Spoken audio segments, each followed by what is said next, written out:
Hi, I'm Splat Stanley, and for today's episode, Splat Stanley, why don't you come have a seat over here? Oh, where are we going? Oh, what is this thing? This is called a viewfinder. We are going to see what today's episode is by looking through your head. Well, today's episode is a versus battle between Rugrats the Trial and Real Monsters, Rosh O Monster. You want to see who the winner is? Well, you'll have to see it through my perspective. Simmer down. Kick it.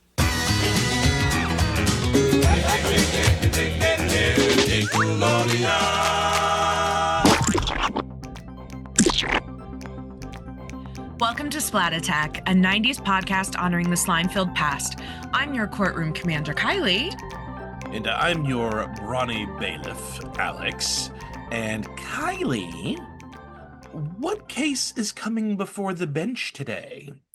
It looks like I will be presiding over the case of Rugrats the Trial v. Aaahh Monsters, Rosh O Monster. Ooh, all rise for the Honorable Judge Kylie.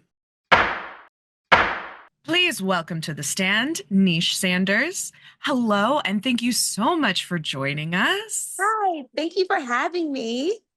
Well, thank you for being part of the show. Nish, first of all, is super, super sweet. We got to bump into each other quite literally over in LA when we were at the Player One bar meeting all the different celebrities, and then Manny and Heather had a big conversation with you on the shuttle or on the bus. Shuttle, yes. Isn't that crazy? Because we were all talking about what happened, and I was like, we just all just started talking because it was just crazy, but an interesting weekend to say the least. Yeah, and Nish has very, very big plans of what she would like to do within the nostalgia circuit. So everyone stick around and keep an eye on Nish because she's going to do some pretty cool stuff. But Kylie, for this is your first Versus episode, isn't it? It is. There are a couple times that I tried to hop in when Kevin and Joe were here, and I just couldn't make it happen. So I'm excited for my first Versus episode. So for and I'm excited because this is, I think, the first time is it the first time? It might be the first time we don't have Are You Afraid of the Dark or Goosebumps. This is something I different. think we had Doug. Did we have Doug? We did Christmas Doug. We did. Well, that was an episode battle, which is a bit different. That's fair. That's fair. I think this is our first Versus that is two different shows that aren't either Are You Afraid of the Dark and Goosebumps, which is crazy. There's just so many. But for this Versus battle, which you all heard earlier, we are going to be looking at Rugrats the Trial and Aaahh Monsters Rosh O Monster, which the theme here is different perspectives, different vantage points. I'm sure you've all seen something like that before, where there would be an event that took place, but so many other different people saw that same event, so you get to hear that story told through numerous characters and you see their different vantage points, which is actually I think the first movie that did that was called Rashomon or something, Rashomon, which was a 50s Japanese movie, which is where Rosh O Monster got the name from. So it's a different perspective for the episode, and I'm really excited. But because it's a versus battle, we have to have our intro for the verses, and Jordy has been working diligently to get our new room open for this season. So let's go check out our new room and get this versus started.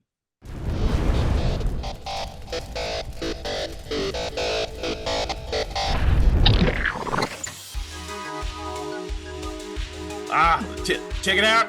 It's cool. Yeah, Stunning. I feel like it's a cross between boxing and WWF. Yeah. Jordy continues to top himself, and every time I'm like, he can't do better than this. But he And then does he does every single time. Dude's amazing. every time. So the basic episode details for both Rugrats and Aaahh Monsters. Rugrats the Child, the air date for that is March 29th, 1992. This was from season 1, episode 11B. It was directed by Norton Virgin or Virgin. Very French. Something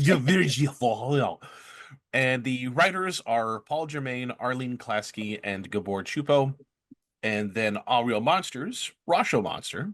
Air date for that was November 4th, 1995. This was season 2, episode 9A.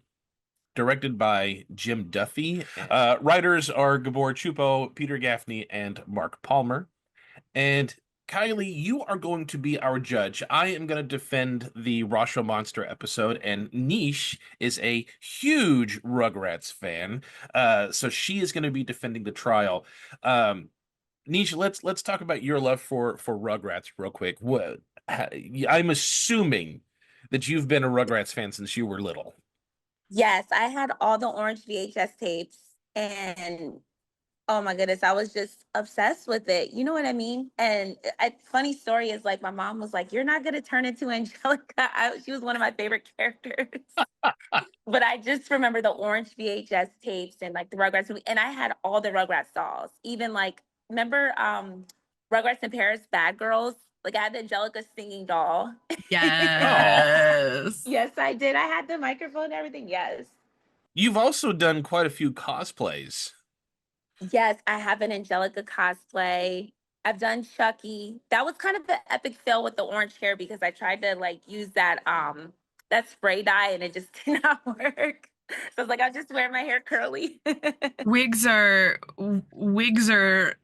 good to come by. I've tried just the spraying my hair, and I've just found wigs are always the easiest. The easiest bet. I didn't want to use an orange wig and look like a clown. That's fair. That's For fair. Chucky's hair. And you said Aaahh Monsters is something that you're less familiar with. Is that right?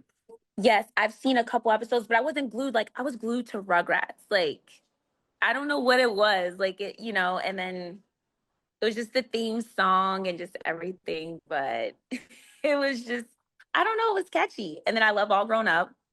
Did you watch the new remake, the CGI Rugrats? No, I don't want to. I think it's a disappointment to us 90s kids. Let's just be real here. Like, come on.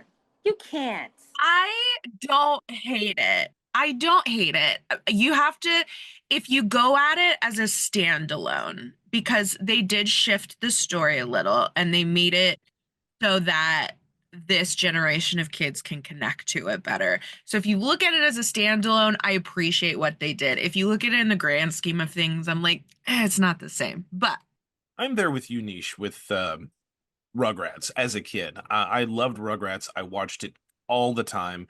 Aaahh Monsters was one of those it's on in the background shows. I would check it in on occasion and I enjoyed it, but Rugrats was like what's the term? It was appointment TV. Like I would make time to go watch Rugrats. Agreed. It wasn't until I got older and when I started doing the podcast that I went back and rewatched a few episodes of Aaahh Monsters, and I enjoy it far more now than I did when I was a kid. you get the jokes now, and the fact that the jokes they make are so deeply like media cultural, like again with like the Rosh O Monster and pulling the idea from a 1950s movie. Like they make really deep culture cuts that you miss as a kid, but you get them once you're an adult and watch it. And Kylie, you've told me before if there's anything Nicktoons, you want to be part of it because you love Nicktoons. So I'm Yeah, I assuming did. I'm I assuming your did. love for Rugrats and Real Monsters is very similar. Yes, I was also a Rugrats kid. I watched it all the time. My mom watched it with me. I saw all the movies in theaters. Also, all my mom in the basement has all of my orange VHS tapes. But like the Nicktoons with Doug and Hey Arnold and Aaahh Monsters, if they were on the TV. So I was a Nicktoons kid. All right. Well, we are going to go ahead and jump into the headliner of the episode. We, as we do with all of our versus episodes, we have 5 categories that Kylie is going to be judging based upon. Kylie, what are our 5 categories? So our categories are story, main characters, use of different perspectives, memorable quotes, and lasting appeal. Well, I am going to hand over hosting duties to Kylie, and she will take over from here. And I'm going to defend Aaahh Monsters, and Nish is going to defend Rugrats. So take it away, Kylie. Good luck. All I right, don't need Nish. luck. Nish, do you want to tell me about the story of the trial? Yes, the trial was basically that Tommy had this little clown lamp and it just broke. You just heard a big old crash, you know. What they did was they tried to, I have to go back to the words, like they had to do a little trial thing with the jerky, and Angelica had everyone tell them the Ruth. I had to use their words. They're just trying to figure out, okay, who broke Tommy's lamp? It was his favorite lamp. And then Angelica, came like said, "Oh, I just woke up from a nap and everything." And then she told them about like hosting a little trial to find out who did it. And Tommy was the judge. And the witnesses were Phil, Lil, Chucky. And I would assume Angelica was the lawyer. And she's questioning everybody of who broke this lamp. And they all had like little stories. So, for example, one of the stories was Phil and Lil were playing Ring Around the Rosie or You're It. In the beginning, they were arguing about like You're It instead of getting to the story of who broke Tommy's lamp. And then Tommy's like, guys, just tell the story. And then Chucky, his story was that he was sitting there watching Phil and Lil play because he was hiding underneath the couch because he saw a monster. And then he tried to admit that he broke the lamp, I guess just to like save the guilty pleasure, but even though he didn't do it. And he's like, "I'm real bad, Tommy."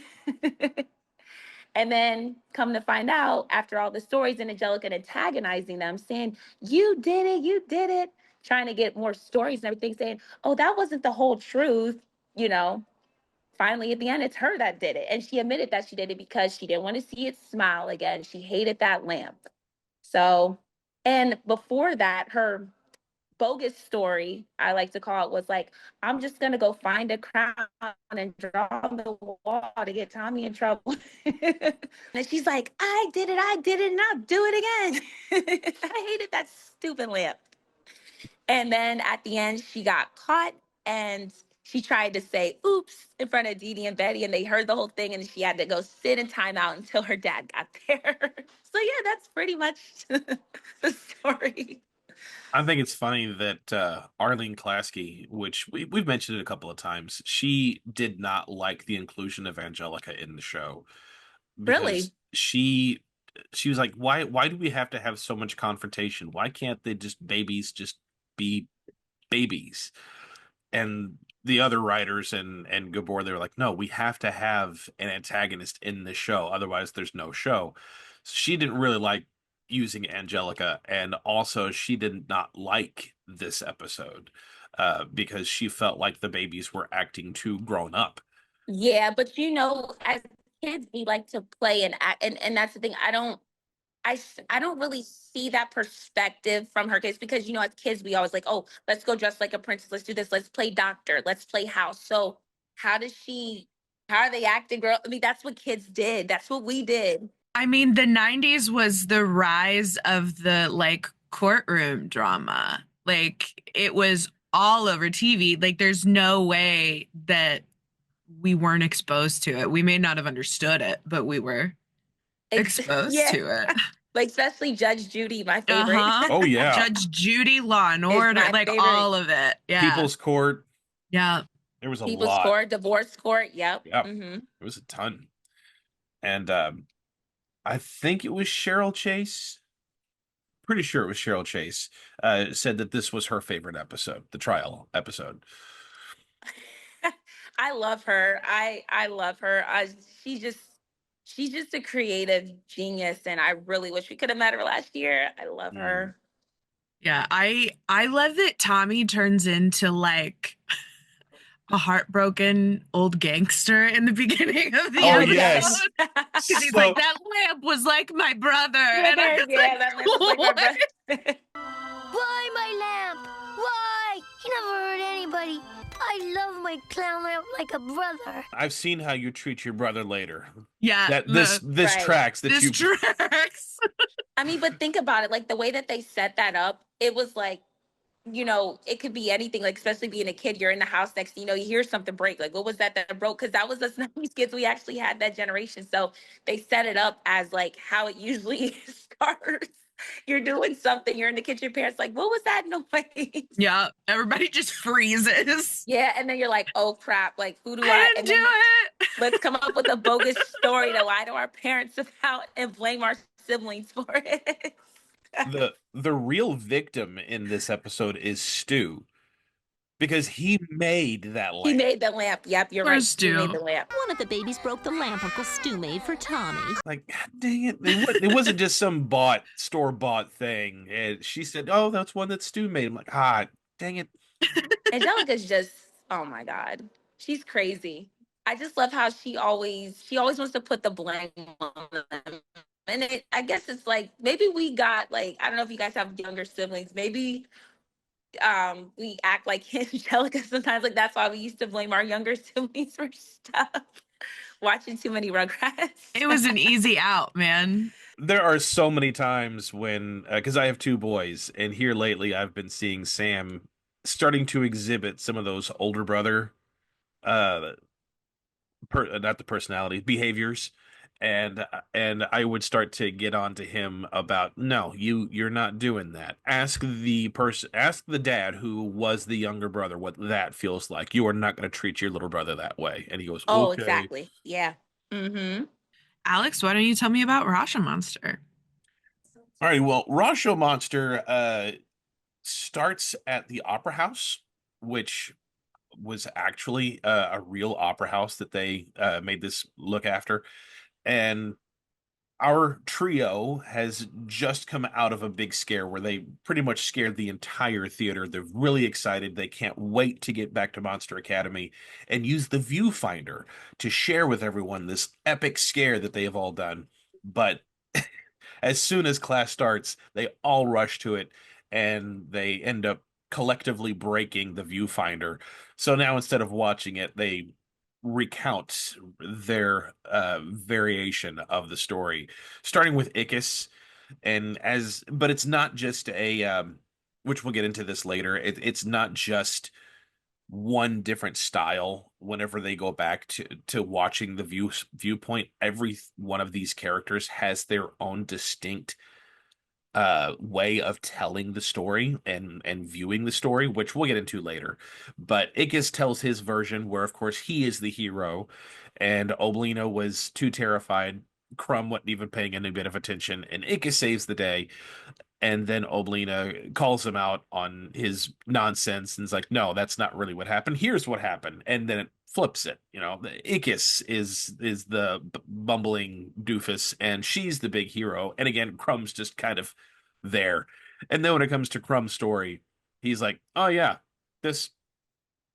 we scared him, and that was it. That was cool. By the way, there was some trash, and I really liked the trash. It was delicious.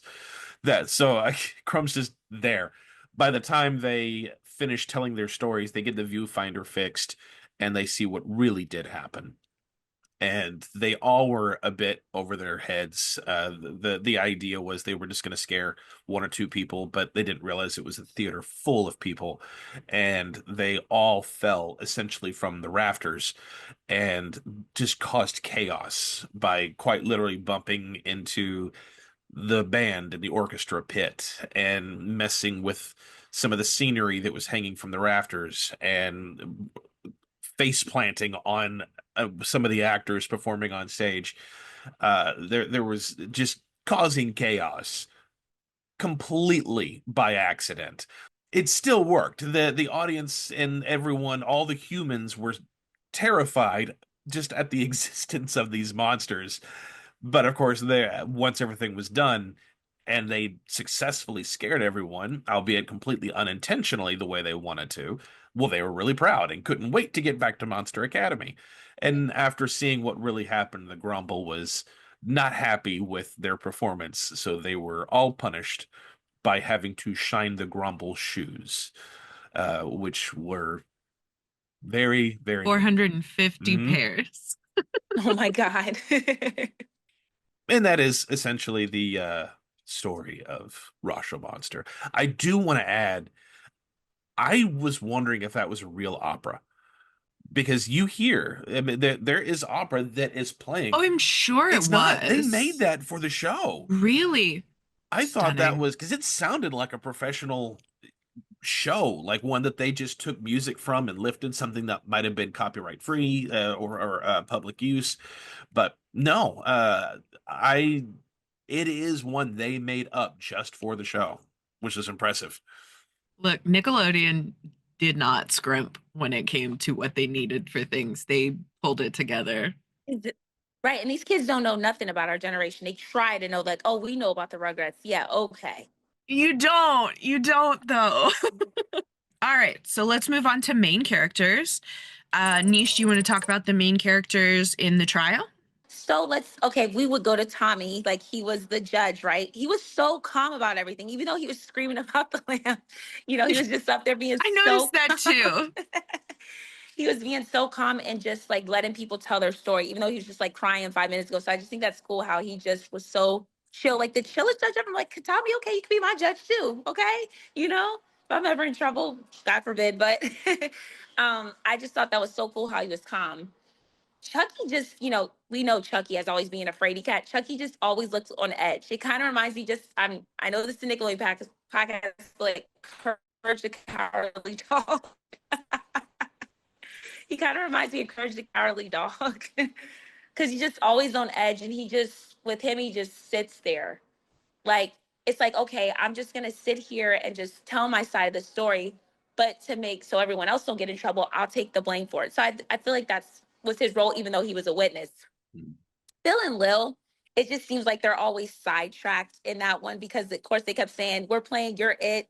And then they're arguing about that. And then they go back to the story about Ring Around the Rosie and stuff. And then Angelica, she was the persecutor.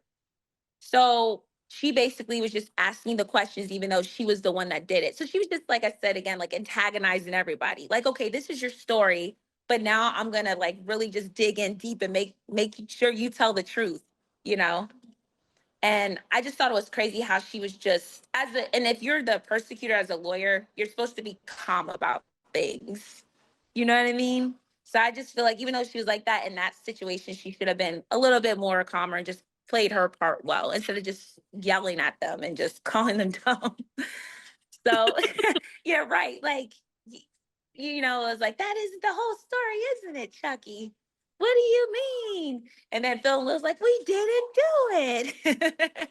So even though they're like telling her the story, she's still not believing them. And then Tommy was like, if Chucky said that he didn't broke the lamp, he didn't broke the lamp. I just thought that was so cute. But yeah, those pretty much are the main characters. The only one that wasn't included was Spike. Yeah, I think it's really funny but adorable. Just going along with what you said as far as Tommy goes, because he was very angry at first and even antagonistic at first. Who broke it? Was it you? Was it you? Like he was angry. Which one of you broke my lamp?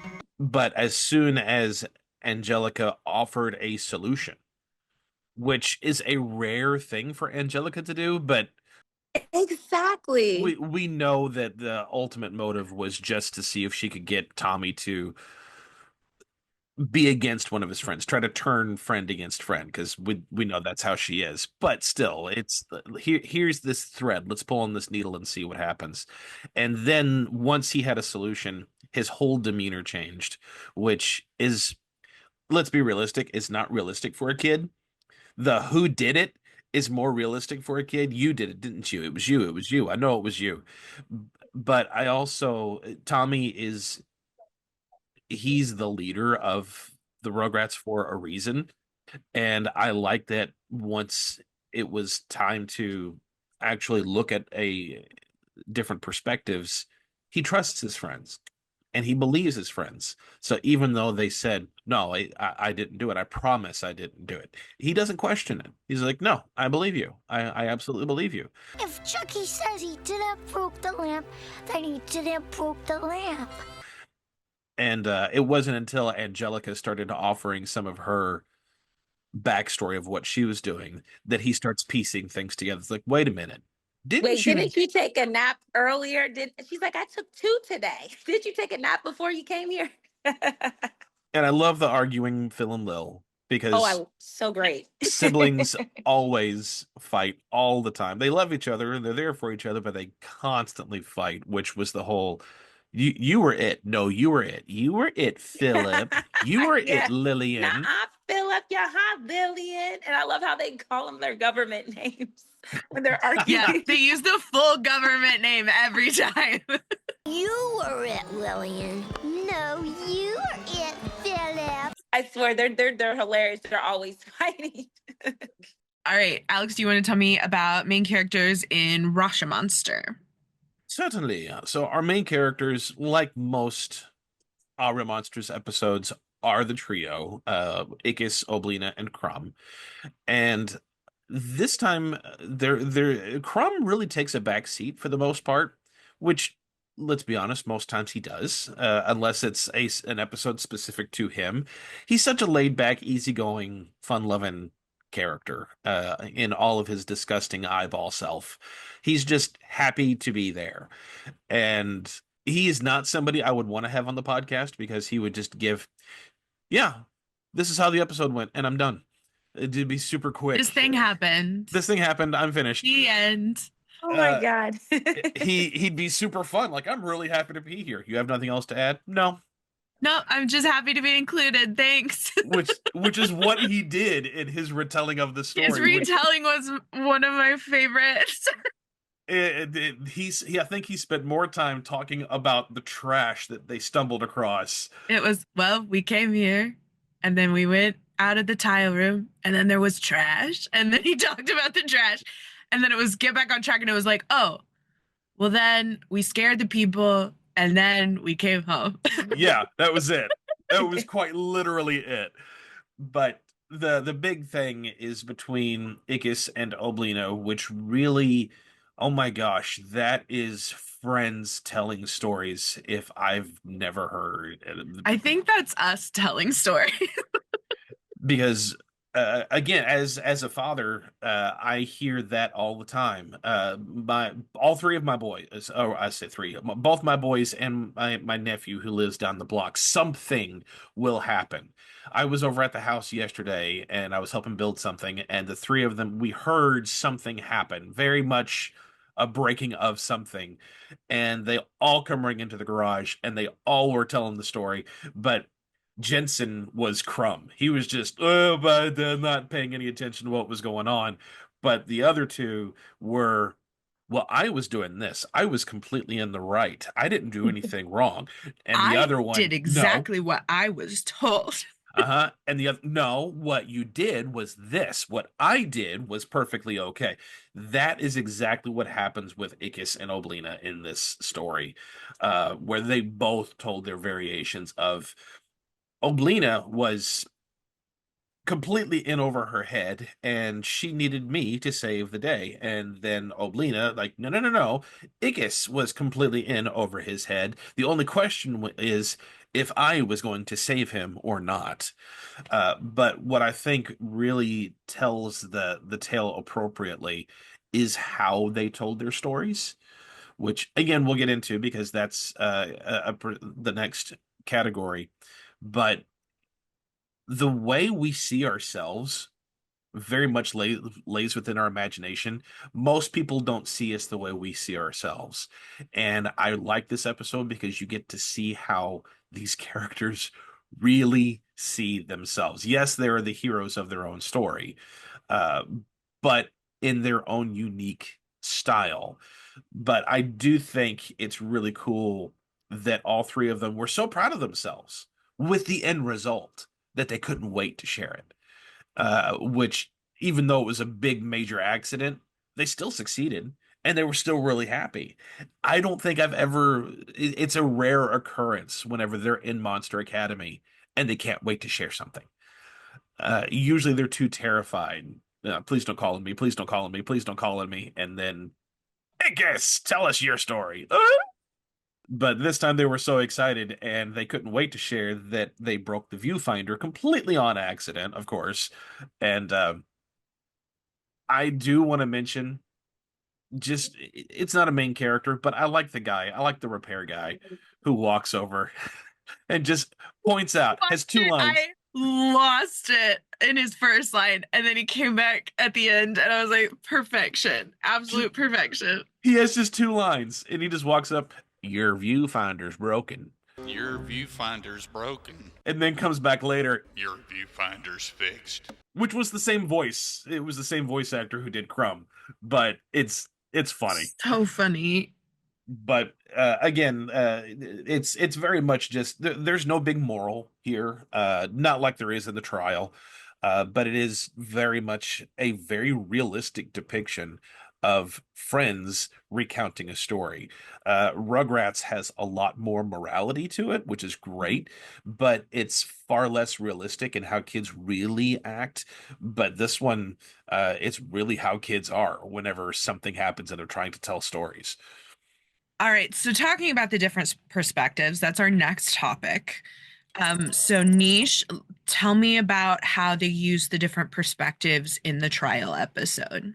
Okay, so if we go back to Phil and Lil, they were playing Urit. Then they started playing Ring Around the Rosie. So then Chucky was watching them play. So when he was watching them play, next thing you know, he's like, he saw a monster. So he went to go hide on the couch, but then he was afraid and he said it looked dangerous to play Ring Around the Rosie. And maybe he thought it looked dangerous because he's like, okay, the lamp might break, because they were playing Ring Around the Rosie around the lamp. And then with Angelica's story, it's pretty interesting because she saw what was going on and then she picked up like a Halloween mask to scare Chucky, and then Chucky thought it was a monster. And then he said, I ran. And then he's the one that heard the crash. So I think how the only person that didn't have a perspective on the story was Tommy, because he was the one that, was the one that his lamp was broken. But it was just crazy how that whole thing was, because they all were in the same room while it happened. So, and then it's also I'm pretty curious, because how did they not see Angelica at all if they were all in the same room? Maybe because Philo was too busy like playing the game. If they got distracted, then Chucky was just probably looking like a fraidy cat. So I'm just gonna hide underneath the couch. Yeah, and Tommy was eating. He was being fed at the time. Yeah, he was being fed at the time. Yep. So that's what I said. It was his lamp, so it's like no one else is like. But that's how the different perspectives were, because they all were in the same room together. And the animation style for it was because when they were in the now, it was their normal animation style. But when they were going back and telling the story again, they changed the color tones.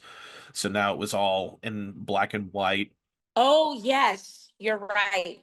And then at the end, like with Angelica, like how she admits it because she was tired of the smile. It's just like, wow. So you're sitting there trying to accuse everybody else. And then also you can put that perspective in how she was trying to get Tommy in trouble by getting a crown and drawing the walls. So she was just out to get everyone in trouble. And then at the end of the trial, it's her. So that's another like perspective you can throw in there too. Because she's already she's cooking up a plan already, seeking revenge, and then she goes to do more. And also they slowed the speed down a little bit, so it was a little slow. They sure did, yeah. They sure did, which is very interesting how they do that. I don't think we paid attention to that, like watching as a kid, and now it's like older, we can see that, like, wow, the different effects they had. And that's another thing, just in any episode of Rugrats, they always have like different sound effects. And the another thing they utilized, which they didn't do as much. Yeah, the black and white. But they didn't do as much with Phil and Lil, but it was mostly seen from their perspective. But Phil and Lil, I mean, it was the two of them telling the story at the same time. So especially when they did the Ring Around the Rosie at first. Yes, around the lamp. You saw one of their perspective as the sibling was passing by. And then as the voice actor changed, or the voice changed, then the other one was seen because now you're seeing it from their perspective. But Chucky and Angelica, there were times when you would see them in the shot, but a lot of the times you'd see things from their point of view. And I think it's also a nice little touch that when he says that he saw a monster, you can clearly see that it was a rabbit mask. A rabbit mask. Yep. But Oh, in the yes, very that's what I next was thinking. It was like shot, a bunny It mask. turned Yeah. into a giant, scary rabbit. Yeah. yeah. Another thing I find really, really fun, and I didn't there was some real Michael Myers Halloween vibes with Angelica's Yes. perspective. Yes. Oh my God. Ah. Yes. You're so right. Yes. Yep. Because she You got picks that up the right. mat. You see from her perspective, the camera looking down, and there's the mask, and you see this black mask with the holes cut out, and you see everything through the holes, and then it comes up, and I just wanted to put the Halloween theme song on top of that.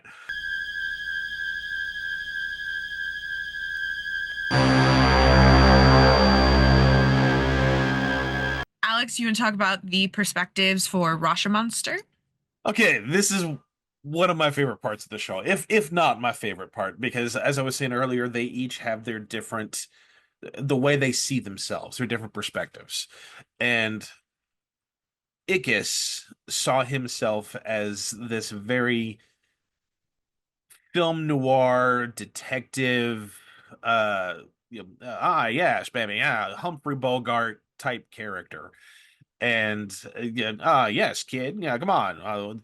This girl was trouble, and I like trouble, that kind of thing. I loved that Oblina was a femme fatale. Yes.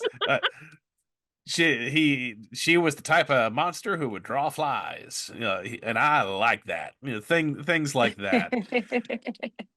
And they had the music to match this real sexy saxophone type music in the back. It wasn't quite that, but their variation of that.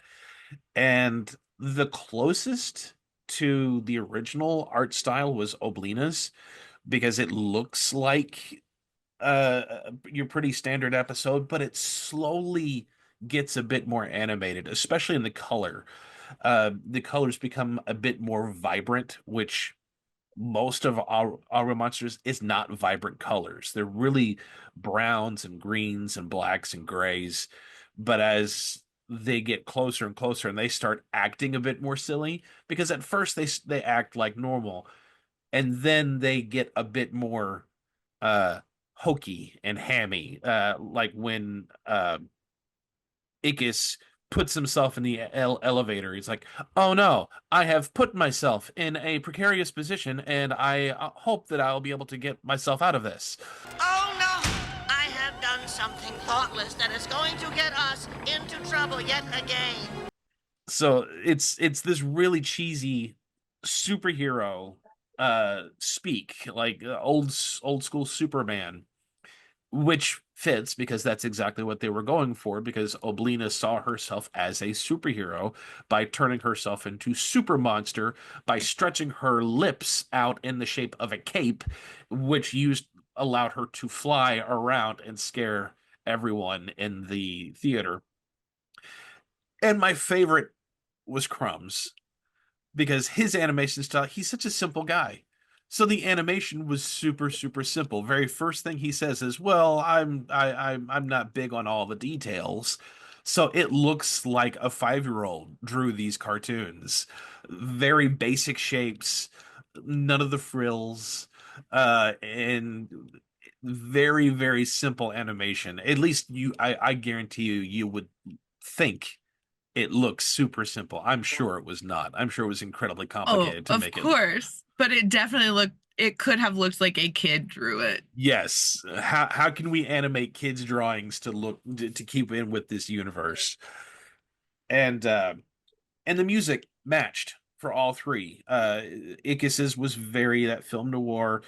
Oblina's had that big superhero sweeping score, and then Crumbs was like preschool ting ting ting ting ting ting ting ting little sounds. And of course told from their perspectives, which I think is really fun, because if you watch, I had to watch it a couple of times just to make sure I picked up on details, but I watched Ickis's and Oblina's perspectives, and I watched Crumb. The first time I watched them, but the second time I watched Crumb just to see what he was doing. And there is a moment when they come out of the bathroom on Oblina's, and he looks right at the trash, and he's mesmerized on the trash can while the two of them are talking, and then they're like, "Come on, Crumb." "Oh, okay," and then walks away. So whenever it comes time for his story, and they didn't do an extra shot of him at all. It's just the three of them talking, and then he's on the side, completely looking at the trash can. So whenever it was his story, no wonder most of his details are on the trash can and not at all what the two of them are doing. It was a very small touch that I did not notice the first time I watched it, but upon second and third viewing, just to make sure I had all my details right, I picked up on Crumb. I paid special attention to Crumb the second time, or the third, and it's fun. But there's their different perspectives. Love it. All right, so we've got memorable quotes. Nish, do you have some memorable quotes from the trial? Oh my God, yeah. Be like, let's see. Let's start with Phil and Lil. But we didn't do it. But we didn't do it. Oh, and then Angelica said, well, who could have knocked over the lamp and left you to get in trouble? Chucky. Couldn't have been Chucky. And then he's like, I didn't break it. Who could have knocked over the lamp and then left you to get in trouble? Could it have been Chucky? No! Of course, like Tommy's saying, if Chucky said that he didn't broke the lamp, then he didn't broke the lamp. If Chucky says he didn't broke the lamp, then he didn't broke the lamp. When Angelica was telling the story of basically that she was, like, when Phil were playing Ring Around the Rosie, they say, you guys were playing a stupid game with a stupid clown, and you guys can't even get the bigger, better kids to play the game. Watching Phil and Lil play some stupid little game. The kind of game babies play but don't invite the bigger, better kids to play, which really makes me mad. And then, of course, like, when Chucky said that, like, I ran and ran, and then I ran some more until I heard it. I ran, but I could hear a thumping right behind me, so I hid under the couch. I also loved Angelica's, there's the poopatrator. There's the poopatrator. She was like, you guys, okay, the teddy bears, she put the teddy bears, those are the jerky. You mean the jury? Yeah, the Phil jury, and Lil the jerky. correctly pronounced them, and then she's like, no, it's the That's jerky. They're the jerky. The jury? Not the jury. The jerky. Tommy had a line that was like, it looks like the persecutor's the poopatrator. I guess the persecutor's the poopatrator this time. Do you swear to tell the Ruth, the whole Ruth, and nothing but the Ruth, so help you Bob? Do you swear to tell Ruth all Ruth and nothing but Ruth, so help you Bob? My favorite is when when Chucky talks about how he hates the lamp because he thinks it's scary, and he does I'm bad, Tommy, I'm real bad. I'm bad, Tommy. Real bad. All right, Alex, have you got some for Rosh O Monster? Yes, I do. First of all, my favorite, your viewfinder's broken. Your viewfinder's broken. And your viewfinder's fixed. Your viewfinder's fixed. Those are my favorites of the show. But also, a lot of the ones that I really liked the most were from Ickis's perspective, just because that cadence it's lost, and I really miss the way they would do stories like that. So I do like when the Grumble said, for once, it might be illuminating to listen to you talk. For once, it might actually be illuminating to listen to you talk. But Ickis is some of those lines. Everybody's got some problems, kid. What's yours? Everybody's got some kind of problem, kid. What's yours? And I really loved, she had class like Crumb had stench. She had class like Crumb had stench. And the Trouble line, I think, is one of my favorites. Trouble followed her like flies. I like that. Flies, I mean. Trouble I didn't like. Trouble I hate. Trouble followed her like flies. I like that. Flies, I mean. Trouble I didn't like. Trouble I hate. And I loved when Oblina went from, she had one line and it goes from the end of Ickis's story and into reality. And it's, "You are amazing, Ickis. An amazing liar." You are amazing, Ickis. An amazing liar! And the last one is when they were actually watching the viewfinder. It makes me think of you all the time. That's why I thought of Line. this. Exactly why I like this line so much. But I'm pretty sure I've said something similar to you before. oh no, so many people have. I will own that. I don't care. And they were getting ready to start the scare. They heard the opera singing and they all freak out. And Oblina says, "It's just human music. I know it hurts your ears, but there's no reason to let it upset you." It is just human music. I know it hurts your ears, but there is no reason to let it upset you.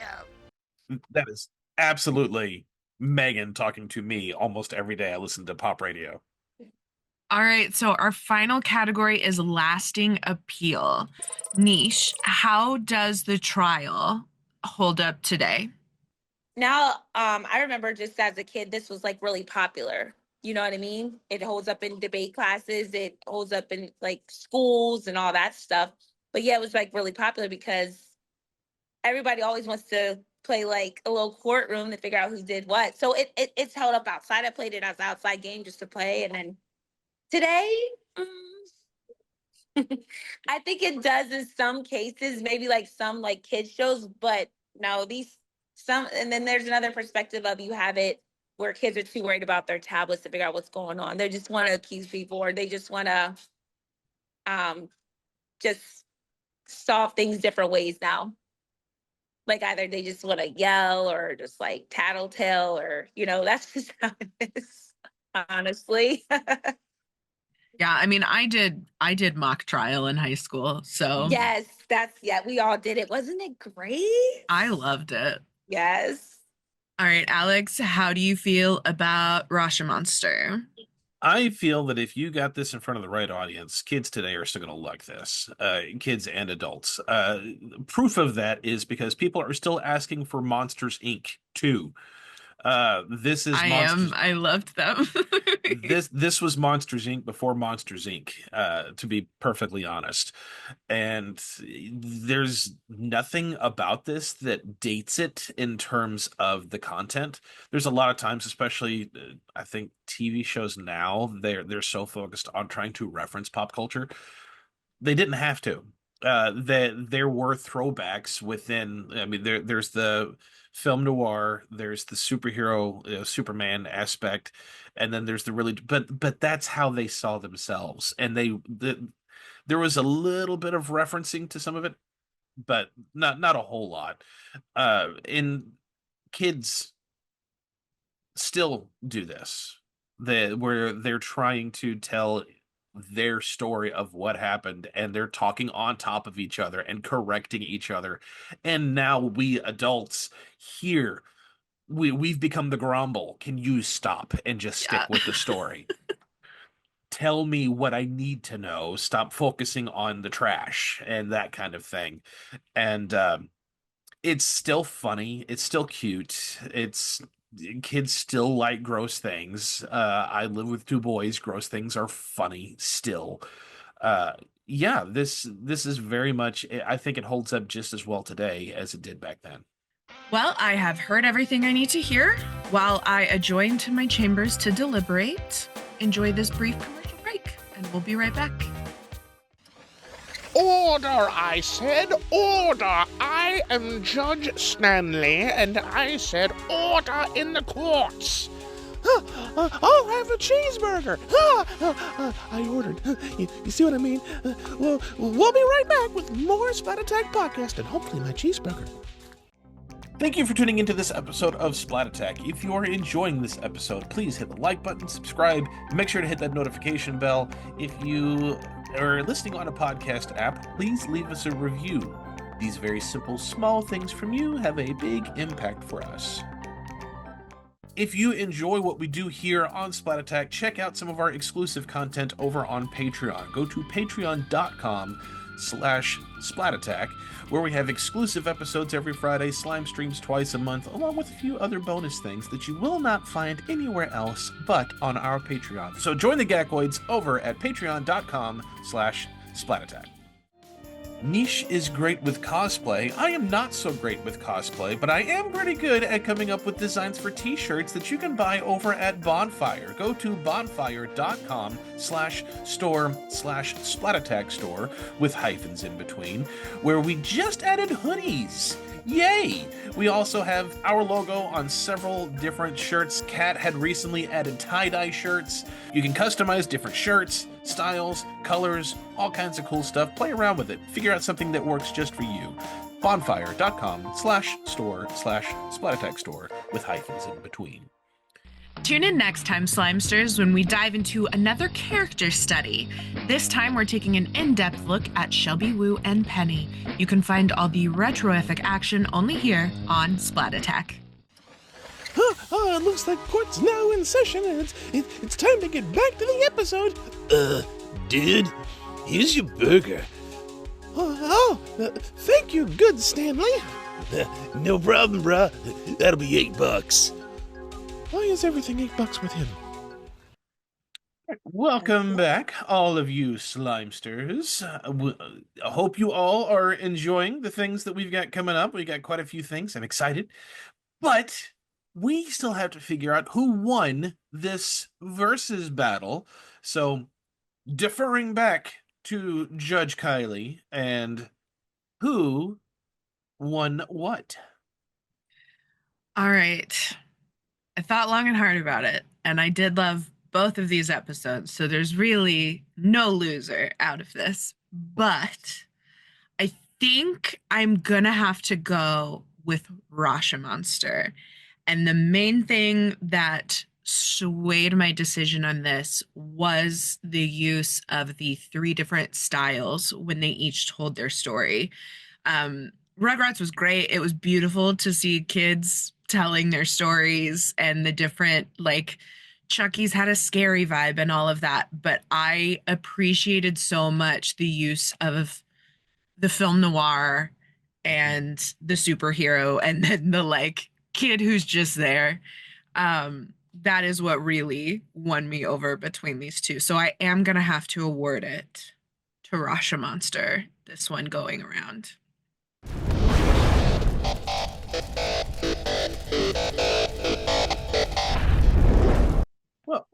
Well done, Nish. Yes, well played. done. I gotta go back and watch that episode now. It's gold. I forgot about it until I went to rewatch it for this, and I was like, oh man, that was a good one. And if I'm not mistaken, I think this pairing of these 2 episodes was Kat's idea. So shout out to Kat for putting these 2 together. Thank you, Kat. But we do have our segment for the episode, and as we've done the last couple episodes, Splat Stanley has helped us figure out which one it's going to be. So, Splat Stanley, what is our segment for the episode? Alrighty, let's give this a spin. Oh, it's a good thing you all can't see what I'm seeing. Think Fast to Make the Grade is the segment that we're doing.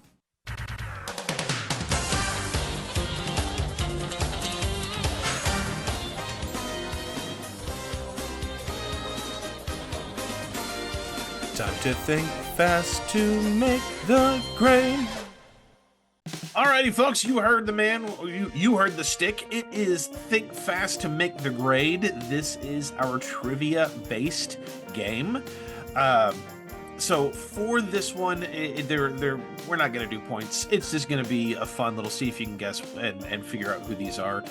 So our first question, we have 3 that are from the trial and 3 that are from Rosh O Monster. If you think you know it, give us a shout. So starting with, what was the name of the lamp in the trial? Mr. Fluffles. Mr. Fluffles. Fluffles. Why clowns? I'm with Chucky on this. I also don't like clowns. Ew. I don't like clowns either. I avoid them at like all the haunted houses Yeah. and stuff. Yeah. I'm like Michael Richards from Problem Child. Look, a giraffe! Look, a fist! So our second question, what toys can be found on Tommy's robe? Were there balls? There was a ball, I know that. Which was, I think it was the same ball that they used on the first episode. Yeah, the big... does it have a star on it? It does. Yeah, there was a star. I found a star. I know so there was a star and a ball, but I don't remember what the other ones were. there was just one more. And it's a pretty standard toy. Teddy bear? And a top? Oh, nice! Teddy Oh, bear. it was a teddy bear? It was a teddy bear. It was a blanket that they draped around him, and the pattern on it was just teddy bears and that ball. That's so cute how they have like a little robe though. I know. Yeah. Like, here's your robe. So our third question for the Rugrats episode was, there was a bench that the kids were using, but the bench was designed to look like an animal. What animal did the bench look like? It was where they put the witnesses. Was it a bear? No, it was not a bear. No, there was teddy bears because they were the jerky. Yeah. I know they were sitting there. Elephant? It was an elephant. I just remember it was rounded on the edge, and I was like, Yes. did it have ears? I can't remember. It was an elephant. All right. I know you didn't really watch this episode, Nish, but you can still give a guess. You might get it right. We'll see. I'm So gonna we've- do so we've got- badly. We've got I'm we gonna got do three. that. We've got three for the Rosh O Monster. Ickis's interpretation of the story is an homage to what classic movie? I should know the answer to this, but the Yeah. only thing that's popping in my head I know is wrong. What is it? Casablanca. But It is Casablanca. Shut up, is it? Yeah. Because there was like two times when he was like, of all the gin joints and all the cities and all the world, Okay. she All right, comes I'm not into crazy. mine. So he does that at the very beginning, was she had to come into mine. And then they did it again at the very end. All right. Okay, So- that makes me feel better because I was like, it's obviously going to be like a famous film noir one. And then I was like, but like Casablanca. And his cadence was very, very Humphrey Bogart. It was very Humphrey Bogart. This is a pretty simple one. In what order did the monsters tell their stories? Who went first, second, and third? Ickis was first. Yep. Then Was it Oblina? Oh, Oblina Yeah. was last. no, Oblina was second. Oh, she was second. Okay. Yeah. And then Creme was third. That's right. And then finally, and this I is remember this one. how many of the Grumble shoes did the monsters have to shine? 450 pairs. You were off by one. 451 pairs? 451 pair of shoes. Oh man. That's what still the heck? That's so many shoes. And they're all the exact same shoe. Yeah, That's all what those- got me. Is it wasn't like multiple colors of the high heels. It was all just the little tiny red high heels. Yeah, the red high heels that the Grumble wears, and they all were dirty Oh, from that where was they so live in the good. dump. But that is going to be it for our Think Fast to Make the Grade. Well done, the two of you. You guys Thank you, did thank it. you, thank you. There wasn't anything Yes, too challenging thank you there. for having me. Appreciate it. Well, thank you for being here. We do have our closing question for all of you Slimesters, as we do for every episode. Our closing question for all of you is, if you could play a role in a mock trial, like we had referenced earlier, what role would you pick and why? You can write to us via email at splatattack2021@gmail.com. DM us on all of our socials. Just look for Splat Attack Podcast. Subscribe to our YouTube channel if you have not done so. Very simple. To clickety-click right down there. Interact with us wherever you can. We're always happy to hear from you. Again, Nish, thank you so much for taking the time and joining us. And You're being very part of welcome. this episode. I was excited to come on. I was like, okay. I'll come be a guest anytime you want. All right. Well, until our next episode, Alex, could you do me a favor and clear the courtroom for us? I've got to go fluff all the pillows for our next study session. I co-captain, with all these character studies that we're going to do in the next episode, we're better be well rested because there's going to be no sleeping in class for this next episode. All right, well, we will splat you later, Slimesters. Bye. Bye.